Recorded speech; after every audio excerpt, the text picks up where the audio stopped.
There are some 2,000 U.S. troops on the ground in Syria. Their mission: destroy and defeat the Islamic State.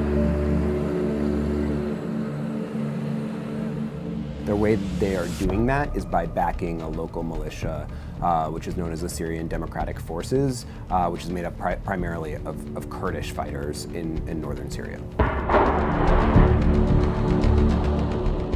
Like these U.S. Army soldiers in an undisclosed location in Syria, conducting missile strikes against Islamic State positions in support of the SDF.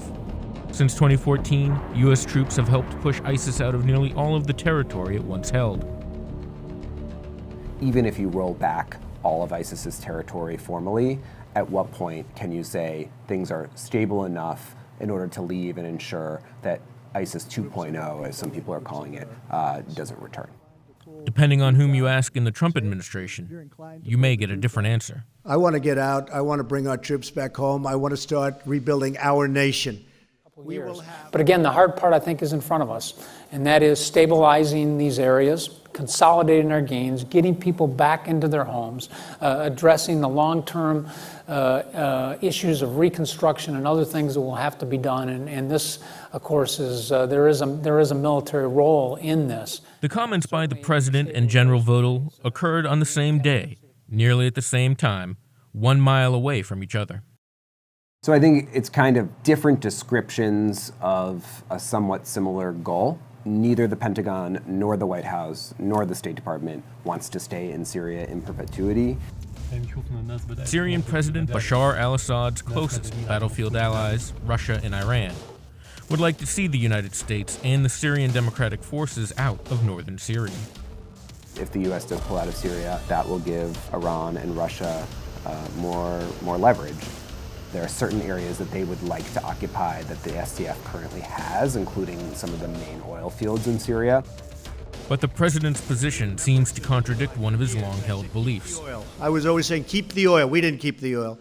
Who got the oil? Was ISIS got the oil, a lot of it. That's what funded their campaigns. They took a lot of the oil, and it was largely responsible for funding. We should have kept the oil then. We didn't keep the oil. He has strong feelings about who ends up with the resources.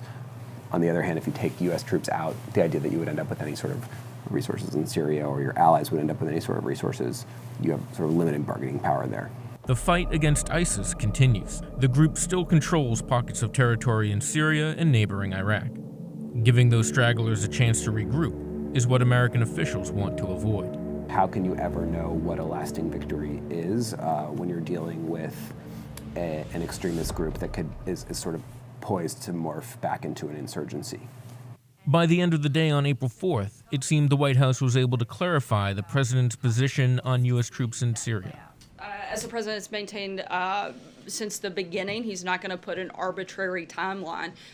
He is measuring it in actually winning the battle, not just putting some random number out there, but making sure that we actually win, which we've been doing. We're going to continue doing that, and that determination will be made by the Department of Defense and the Secretary of Defense, which the president has given authority to do that.